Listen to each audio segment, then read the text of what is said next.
Ames. It's a home game, so there are few of us, but crowd. Welcome to Courtney Smith.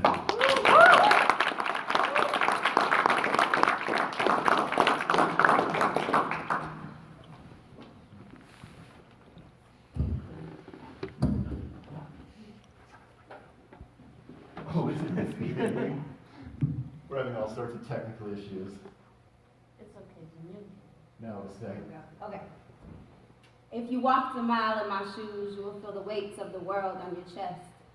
Trying to catch your own breath like Peter trying to catch his silhouette. It always seems to run from me.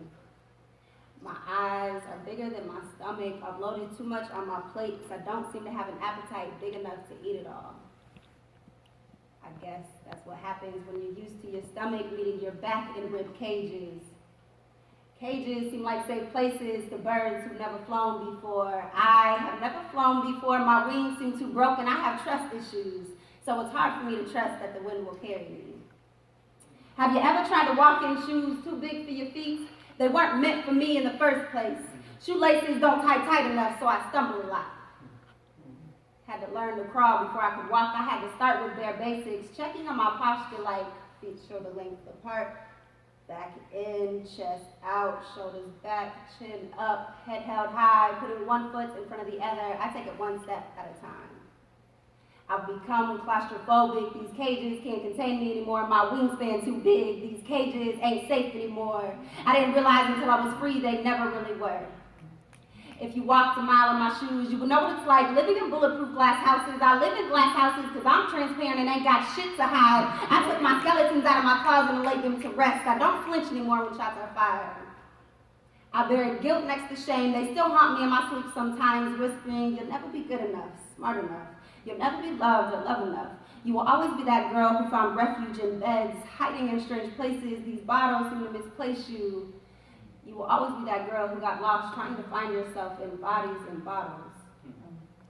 But I can't hear the whispers anymore. My actions be too loud. Waking up in a queen-size bed just big enough to love myself in. Praying to God, relieve me of the bondage of self-will. This ain't about me, Lord. Let me live in your will.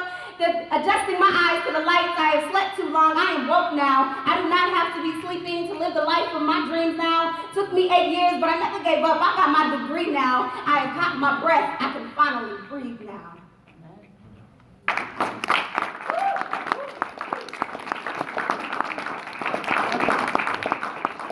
So usually when I perform, I usually just come up here, do my thing, and then I get off the stage. So I'm not used to like having to talk to y'all. And I don't really know what to say. So I'm just gonna let this happen organically. And yeah, and just share some truth with y'all. So let me first say thank you, Jim, for inviting me to do this. I think it's truly an honor to be able to do what I love and to get paid to do it. So thank you for that. And also to be here with the founder of slam poetry that has really like changed my life. So thank you for the work that you put in creating this movement. So poetry for me has always been like a therapeutic tool. It's been my way of coping with life, and it's just been my way, the things that I've experienced in life and the trauma that I've experienced and dealt with, I'm able to write down and then put out to the universe. And the output is fucking magical. Anytime that I've performed a poem, I feel like I get a little bit more free. I don't know if you guys know, like in slam poetry, we say, get free, poet. That's what that means. I'm able to free myself of like those things that have negatively affected me in my life, just by putting it out in the universe and sharing my truth with you guys, and maybe hopefully somebody in the audience will be able to relate and find their truth in that. So I'm just gonna take y'all on a journey through my poetry, because that's kind of how my poetry is. I share my story. So called You Are My Sunshine. It's a poem that I wrote about my son. So I sing and I can't sing, so don't judge me. You are my sunshine, my only son. I found true joy when I found out I was expecting you. It was the moment I knew my life would change forever, and it scared the hell out of me. See, I wasn't ready to be a mother, but see, God doesn't call upon the prepared. He prepares the one he calls, and as you started forming inside my belly, something else started to happen. You see, in order for a seed to achieve its greatest expression, it must become undone. The shells crack and the insides come out, and everything changes. And for those who don't know what growth looks like, you'll mistake it for destruction. September 15th, 2013, I gave birth to you. My heart no longer in my chest, instead it rests in my arms as I cradled you, promising to give you a life I never had, hoping that a home with a mom and a dad would be our happily ever after. But everything I thought I ever knew started to become undone, thus starting the destruction.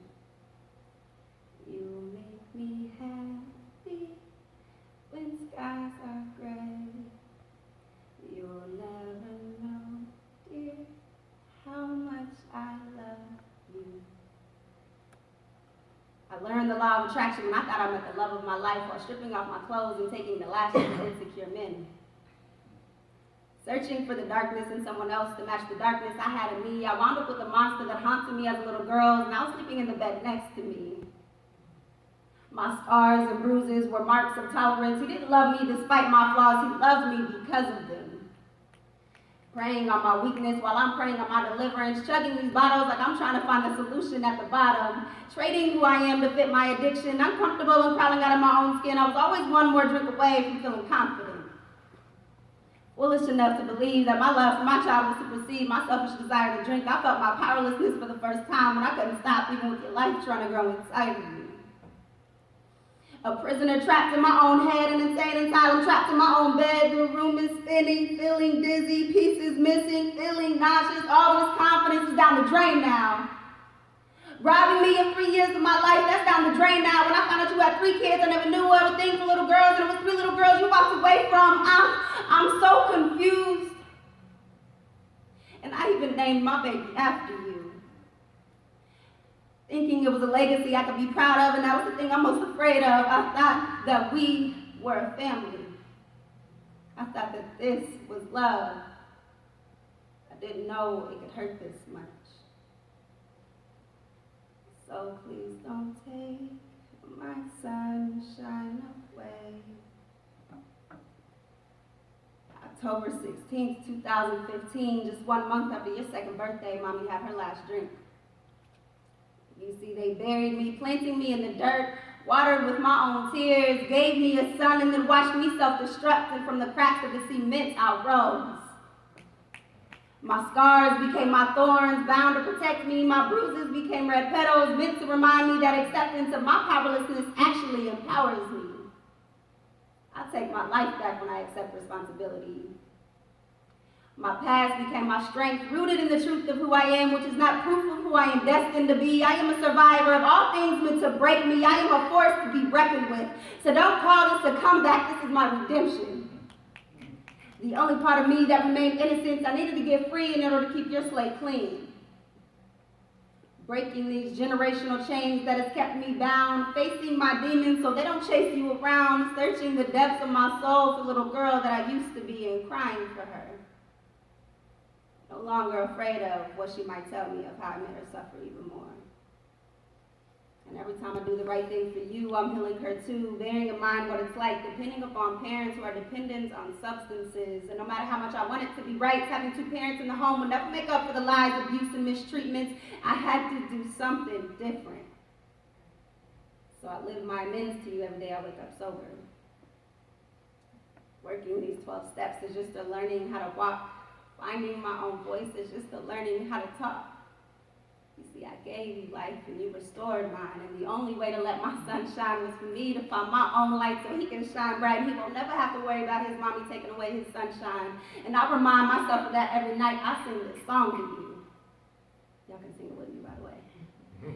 You are my sunshine, my only sunshine. You make me happy when skies are gray. You'll never know, dear, how much I love you. So please don't take my sunshine away.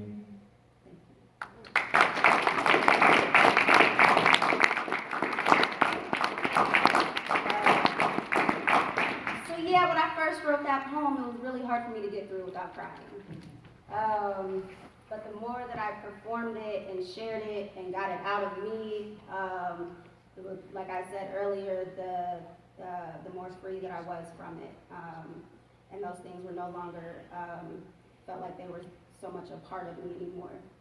But I also want to talk about how, that is a part of my truth, but it's not the only truth.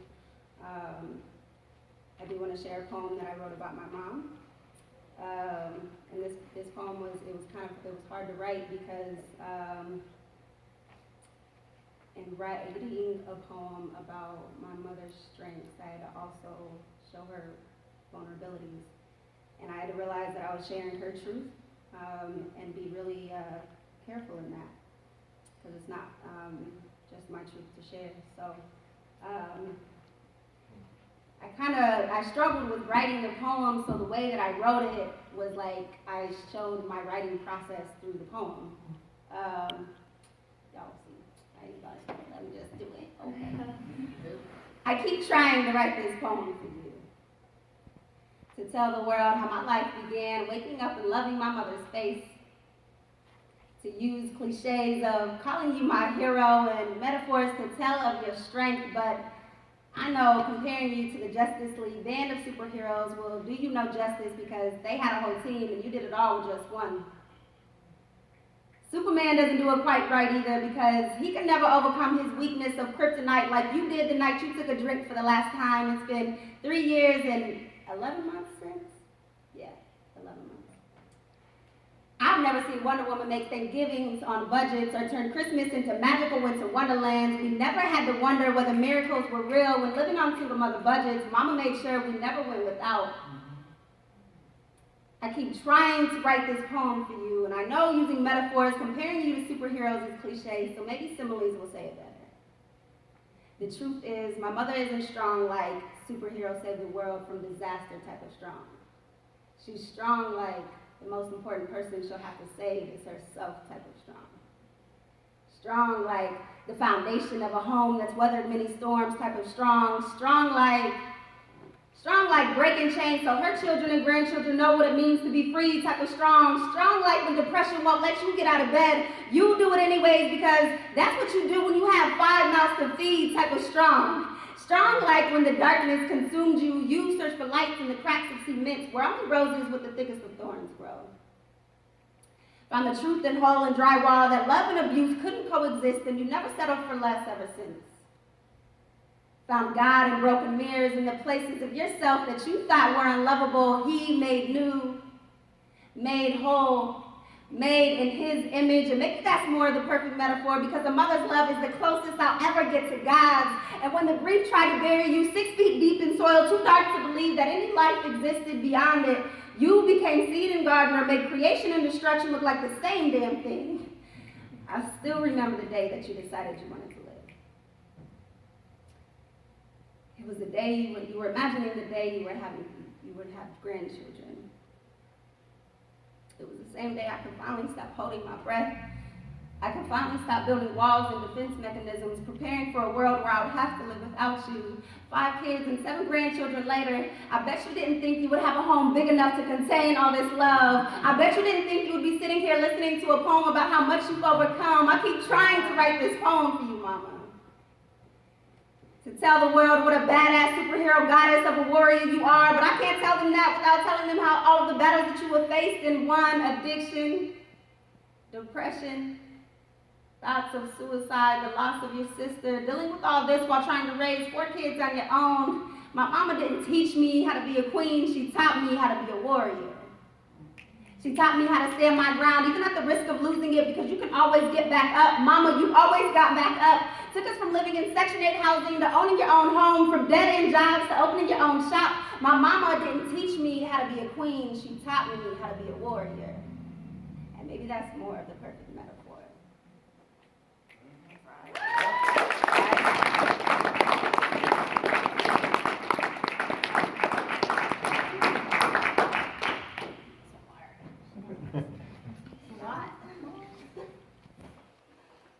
Only got half an hour left. Got it? Okay. How much time I got? Okay. Wait, you're saying I gotta fill another half an hour, or like? No, that's him. What am I supposed to do? Okay. You do the set you brought and we will all love you. Okay. All right.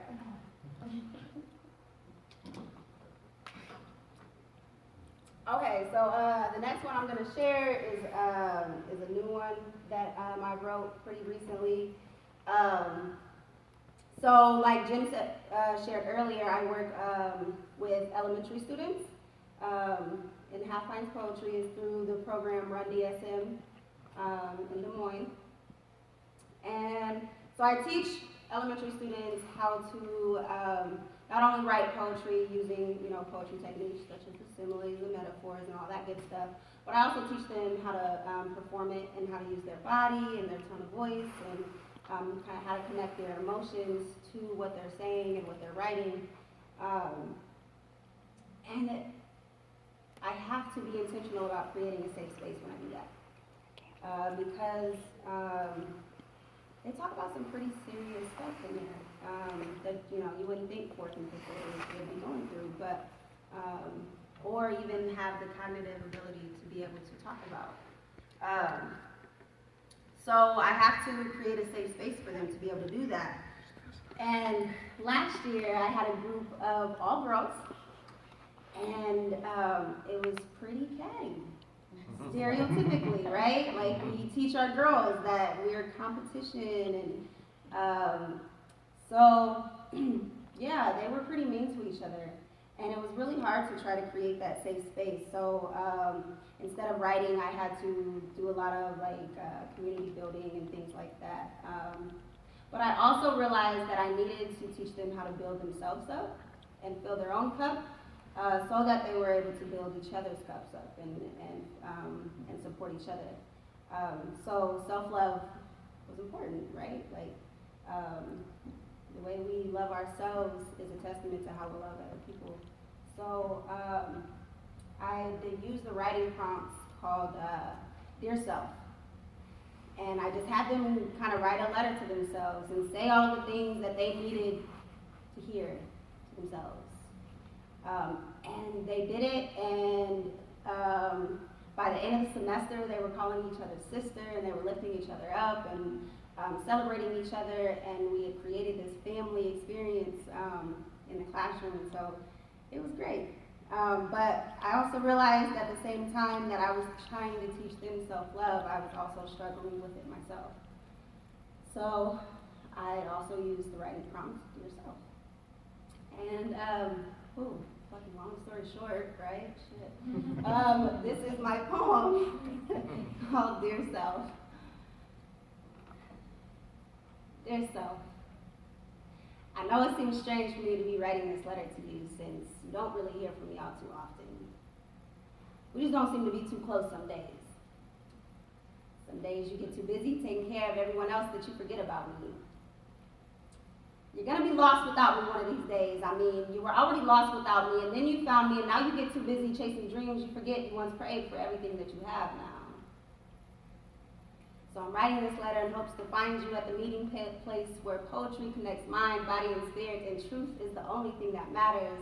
Let me speak truth to you and count all the ways that you amaze me. 1.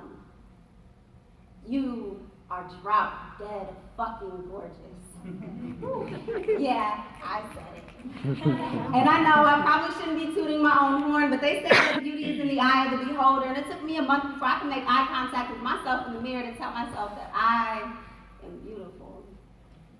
So no, this is not me being cocky. This is me finally feeling confident in my own skin without being 2 sheets to the wind. That means being drunk, by the way. Or being dressed half naked to catch the eyes of these men who only want to get inside of these jeans anyways. So no, I do not need the outside validation when my insides finally match with what I see in the mirror, which brings me to point number 2. I used to be afraid of the dark because I thought that monsters were real. They hid in closets and underneath beds. They lived in the same ones that sang me lullabies. I never knew the ones that I was the most afraid of would also live within me, so I guess here comes the part where I tell you that I am my biggest enemy, which isn't really true either when you learn that there is a purpose to suffering. See, I've always wondered whether Judas was really the enemy or did he actually help fulfill the prophecy. So I stopped allowing the world to convince me that it isn't safe to love. When I stopped avoiding heartbreaks, the ego, I go wherever you go because I'm not afraid of the dark anymore when it is merely the absence of lights, and you, my love, are lights. 3. If I asked you to name all of the things that you loved, how long would it take for you to name yourself? This is not a trick question. 4. Fun fact. Did you know that in order for a caterpillar to transform into a butterfly, it literally digests itself? When it wrapped in the cocoon, it produces enzymes that breaks the body down into a soup-like mixture and then rebuilds itself. Leaving no trace of the caterpillar, the butterfly emerges free to fly. 5. I tried to kill myself once. But I got so drunk that I took the wrong pills. I was pissed that it didn't work. Now I'm glad that it did because I had to kill the caterpillar before I could become the butterfly. 6. They say to get to the root cause of anything, you have to ask why 5 times. However, I'm not sure if this applies to my 4-year-old when he asks me 5 times before 9 why he had to go to daycare this morning, and I gave him the answer the first time. As annoyed as I am by this, I try not to kill his curiosity so he doesn't become content in only knowing what he knows. I've seen so much potential die this way because no one ever had the courage to ask why. They just become products of their environment. I apologize to anyone who ever knew me in my drunk days. I only knew what I had been taught. I know better now because I started asking why. 7. Thank you to every ex that has came back to tell me how amazing I am and how the guy that I will end up with will be lucky. No, really, thank you. It is because of you I have learned that my worth is not determined by whether you can love me or not. That man cannot love me the way that I need him to, and I never even asked myself if I wanted him to. I just accepted what I thought I deserved because that's what girls with daddy issues do. And I know that it's hard for you to love too. I guess that's just what happens when parents don't realize how their lack of love for themselves is reflected in their children, so we were never even given the tools. So I no longer take it personal that the king in you couldn't recognize the queen in me and vice versa. This ain't about you anyways. This is for the little boy that I am raising into a man. I am breaking this cycle starting with him. I forgive you. 8. Another fun fact. Did you know that alcohol literally numbs physical pain? For real. I was once so drunk I walked around with 2 broken ribs and had no idea. It's funny how the body holds memories that the mind tries to forget. I guess 2 years sober wasn't long enough for you to forget. And no, this is not some badass war story about how I can take a hit. This is an apology to my body. I'm so sorry for neglecting you. I've been so focused on my mental, I forgot that you're a temple. It's time for us to heal now. 9. I don't know about y'all, but I think I'm fucking hilarious. Don't get into a roasting match with me because I will roast the shit out of your mama because that's literally all I have. I set my own self up to say, that's what she said, and I do it at the most inappropriate times, like in front of a class full of 5th graders who hopefully doesn't catch it, but I get a good laugh every single time. 10. I'm sorry it took me so long to write this. I guess it's hard to see what's right in front of you, even harder to recognize the greatness within, so I hope that this came right on time. Someone asked me the other day to name all of the things that I love, and I couldn't think of just one, so I hope that a whole poem will do. Signed, Courtney.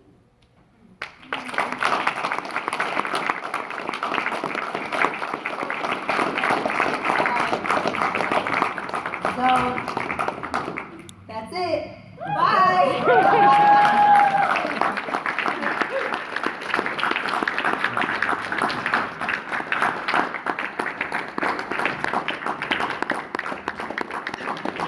That's why I didn't tell you that much about her poetry. I just wanted you to hear it.